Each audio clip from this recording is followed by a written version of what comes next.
बिस्मिल्लाहिर्रहमानिर्रहीम। अस्सलाम वालेकुम स्टूडेंट्स। उसके बाद हम डाइलेक्ट्रिक्स का एटॉमिक व्यू देखते हैं।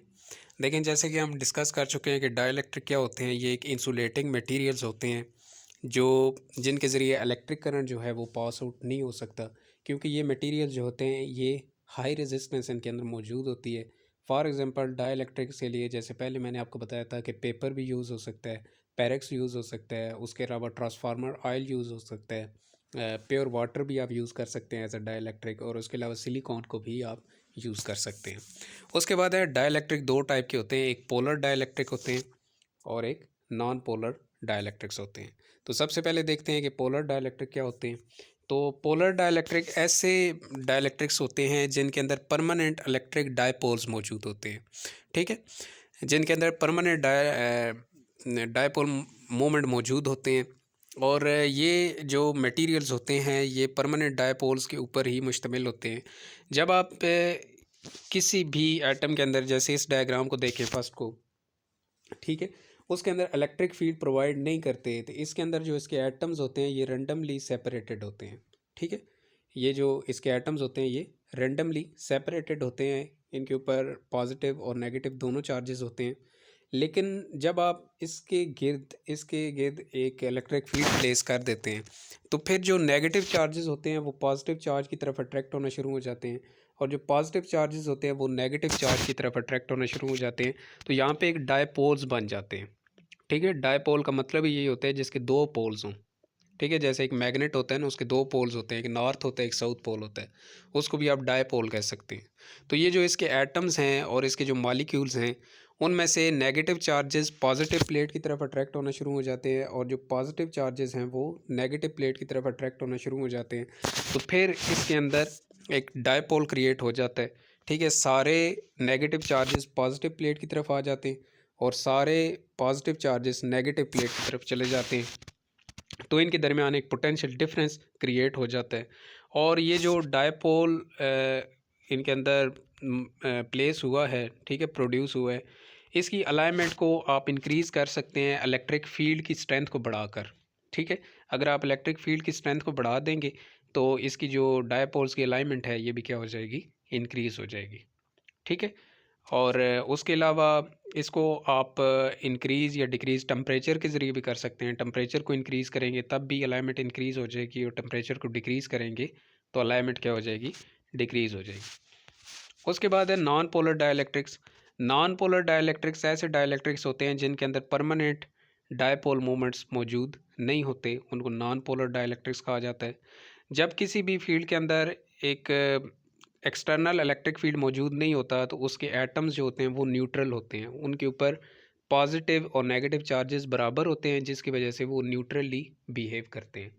लेकिन जब आप एक एक्सटर्नल इलेक्ट्रिक फील्ड स्ट्रेंथ उसके ऊपर अप्लाई कर दें जिसकी स्ट्रेंथ ई नॉट हो, ठीक है, तो वो उसमें से पॉजिटिव और नेगेटिव चार्जेस को सेपरेट करना स्टार्ट कर देती है। ठीक है, तो उसकी वजह से होता क्या है कि सारे पॉजिटिव और नेगेटिव चार्जेस अलग हो जाते हैं, और उसकी वजह से वहाँ पे डायपोल्स क्रिएट हो जाते हैं। तो वो जो डायपोल उसके अंदर क्रिएट होते हैं उनको हम इंड्यूस्ड डायपोल का नाम देते हैं। ठीक है, और जो इसके अंदर प्रोसेस हुआ है ये सारा, इसको हम इलेक्ट्रिक पोलराइजेशन का नाम देते हैं। तो जब एक नॉन पोलर डाइलेक्ट्रिक किसी भी आप मटेरियल के अंदर प्लेस करते हैं जिसकी इलेक्ट्रिक स्ट्रेंथ जो है वो ई नॉट हो, किसी ऐसे इलेक्ट्रिक फील्ड के अंदर जिसकी इलेक्ट्रिक फील्ड ई हो, तो उसमें पोलराइजेशन प्रोड्यूस होती है।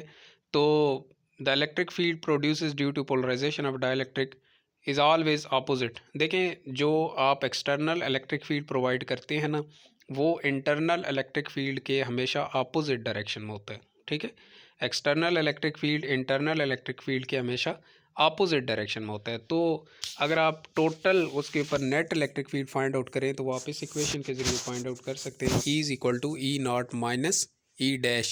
ठीक है, ई डैश था जो पहले इलेक्ट्रिक फील्ड था, इसके अंदर इंटरनल इलेक्ट्रिक फील्ड था, और ई नॉट वो इलेक्ट्रिक फील्ड है जो आपने एक्सटर्नली तौर पर इसके ऊपर इलेक्ट्रिक फील्ड प्रोवाइड किया है। देखिए, एक इलेक्ट्रिक फील्ड मौजूद प्रोड्यूस इसमें होता है जब वो डायपोल बनते हैं ना। डायपोल जब बनते हैं तो सारे पॉजिटिव चार्जेस नेगेटिव प्लेट की तरफ चले जाते हैं और सारे नेगेटिव चार्जेस पॉजिटिव प्लेट की तरफ चले जाते हैं, तो उनके अंदर पोटेंशियल डिफरेंस क्रिएट हो जाता है। तो उस पोटेंशियल डिफरेंस की वजह से उनके अंदर इंटरनली भी एक एक्स्ट्रा इलेक्ट्रिक फील्ड प्रोड्यूस हो जाता है, ठीक है, जिसको हम इंटरनल इलेक्ट्रिक फील्ड का नाम देते हैं। और एक एक्सटर्नली तौर पे आपने खुद उसके ऊपर इलेक्ट्रिक फील्ड प्रोवाइड किया हुआ होता है, जो आप दो कंडक्टिंग प्लेट्स यूज़ करके प्रोवाइड करते हैं। तो ये दोनों हमेशा एक दूसरे के अपोजिट डायरेक्शन में होते हैं। तो नेट इलेक्ट्रिक फील्ड आप इस तरीके से फाइंड कर सकते हैं, E is equal to E not minus E dash, ठीक है। तो नेट इलेक्ट्रिक फील्ड हमेशा जो होता है वो क्या हो जाता है, रिड्यूस हो जाता है, ठीक है, एक्सटर्नल इलेक्ट्रिक फील्ड की निस्बत।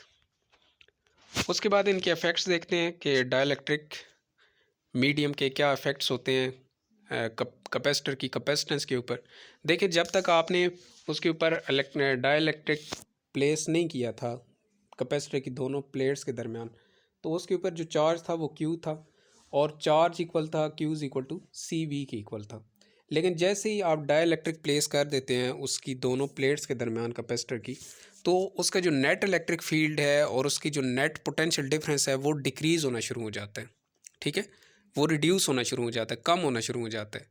किस वजह से? पोलराइजेशन की वजह से, क्योंकि चार्जेस के दरमियान पोलराइजेशन होती है, तो उनकी पोलराइजेशन की वजह से नेट इलेक्ट्रिक फील्ड और नेट पोटेंशियल डिफरेंस डिक्रीज़ होना शुरू हो जाता है।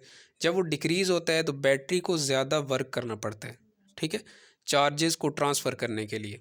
तो बैटरी जब ज़्यादा वर्क डन करती है पोटेंशियल डिफरेंस ज़्यादा क्रिएट करने के लिए, क्योंकि देखिए पोटेंशियल डिफरेंस उसमें कम हो जाता है।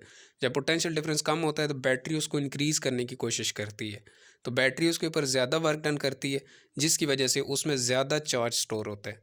तो यहाँ से हमें ये बात प्रूव हो गई है कि डाइलेक्ट्रिक के यूज़ करने की वजह से चार्ज ज़्यादा स्टोर होता है, कम स्टोर नहीं होता, ठीक है।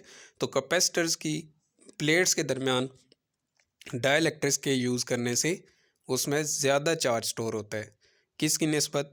जब आपने डाइलेक्ट्रिक यूज़ नहीं किया था उसकी निस्बत, ठीक है। तो जैसे ही आप डाइलेक्ट्रिक यूज़ करते हैं तो उसमें चार्ज पहले की निस्बत ज़्यादा स्टोर होना शुरू हो जाता है। उसकी वजह क्या है? क्योंकि जैसे ही आप डाइलेक्ट्रिक यूज़ करते हैं तो उसका नेट पोटेंशियल डिफरेंस और नेट इलेक्ट्रिक फील्ड रिड्यूस हो जाता है, कम हो जाता है, जिसकी वजह से बैटरी को ज़्यादा वर्क डन करना पड़ता है पोटेंशियल डिफरेंस को इंक्रीज़ करने के लिए और चार्जेस को ट्रांसफ़र करने के लिए। तो बैटरी जब ज़्यादा वर्क डन करती है तो कैपेसिटर में ज़्यादा चार्ज स्टोर होता है, ठीक है। ये आपका टॉपिक था, इसका एटॉमिक व्यू है डाइलेक्ट्रिक्स का। होप सो आपको क्लियर हो गया होगा। फिर भी कन्फ्यूजन हो तो मुझसे कंसल्ट कर लें। Thank you.